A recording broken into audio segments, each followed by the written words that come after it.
On fait le point! What a wonderful world. T'as-tu déjà entendu parler des mouvements de masse? C'est des rassemblements de plusieurs personnes pour militer contre une décision politique ou pour le changement climatique. Mais tout ça, c'est en partie réalisable aujourd'hui grâce aux réseaux sociaux. Une page ou même une seule publication peut englober plusieurs valeurs qui rallient les gens à une cause qui leur tient à cœur. Par l'apparition des médias sociaux, c'est encore plus facile de rejoindre plusieurs personnes qui ont la même opinion beaucoup plus rapidement. Malheureusement, bien que ça peut être très positif, c'est un couteau à double tranchant. Comme on l'a mentionné dans la capsule du droit, les plateformes des réseaux sociaux décident de ton fil d'actualité par des algorithmes qui sont des rassemblements de tes informations personnelles. Tout ça, ça a pour effet de te faire croire que tout le monde pense comme toi, parce que les publications que tu vas voir sur ton fil d'actualité sont faites pour qu'elles aillent dans le même sens que ta pensée à toi. Mais il faut garder en tête que c'est pas vrai.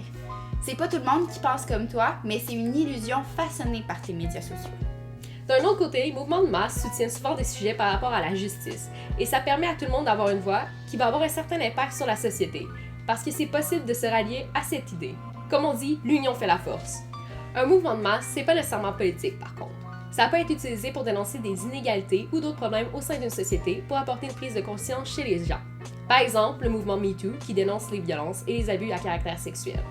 Ce mouvement-là a fait prendre conscience de la gravité de ces actions et surtout du fait qu'elles étaient plus répandues qu'on croyait.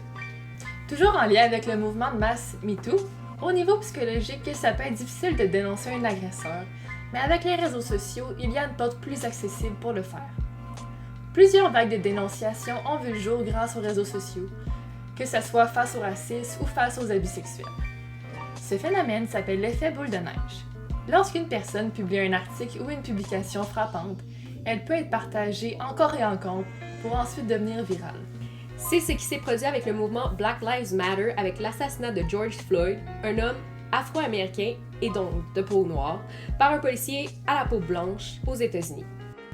Cette vidéo qui a été filmée est la goutte qui a fait déborder le vase et qui a prouvé qu'il y avait bel et bien du racisme systémique au sein de la société américaine.